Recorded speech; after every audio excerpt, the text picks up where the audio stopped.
What is the nature of your thoughts, gentlemen, when you say you move your lips in a particular way? Okay, all right. I was up in the gallery. I'm a feisty QP, not the feistiest I've ever seen. Nope. Walk me through this F word, the Prime Minister business. Can you lay it out? What happened? Yeah, so we were asking questions about several articles that had appeared in the Globe and Mail. There was one in the Ottawa Citizen related to the use of Canadian military aircraft during the Freedom Convoy flying over Ottawa. It's question period. The opposition has a right to ask questions of the Prime Minister.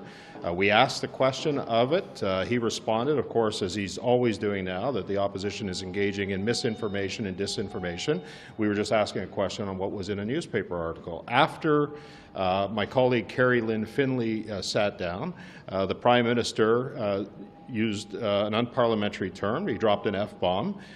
Everybody in the first two rows across from the Prime Minister heard it. I asked the Speaker, there was a point of order that came up from the member from Foothills asking for an apology. By that time, the Prime Minister had already left the House of Commons.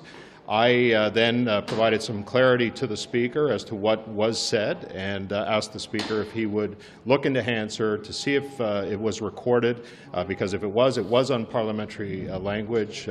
And I can assure you that there was nobody on our side, despite how the debate went today and the question period went. There was nobody on our side that used the F word like the Prime Minister used today. And I don't want you to necessarily say it, but was it the four-letter F word? Was it F? It was. Four-letter. Yeah, it was a six-letter reference followed by another word. So, it wasn't the four-letter F word. It was a six-letter F word. But anyways, hopefully Hansard picked it up. That ends in OFF?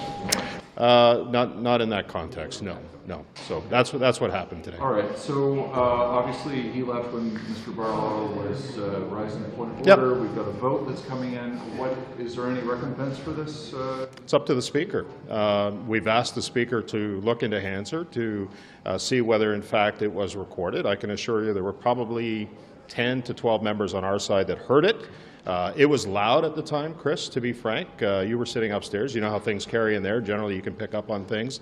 But we'll see whether Hansard actually picked it up. And I think my colleague David Aiken actually asked the Prime Minister as he went out, I think he referenced his father's lines to Lincoln Alexander, another Tory in 1971, with, what is the nature of your thoughts, gentlemen, when you move your lips in a particular way?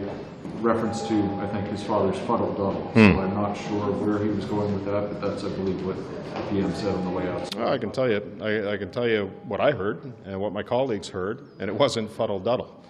So, anyways, I don't think he liked the line of questioning today, and that's why he reacted. Look, the Prime Minister has shown this type of emotion in the past, referring to other members of Parliament as pieces of shit. So it's not surprised to me that he would say that word. And just for the final thing, when I heard up in the gallery, you guys were calling throw him out, or something like that. Was that anything to do with?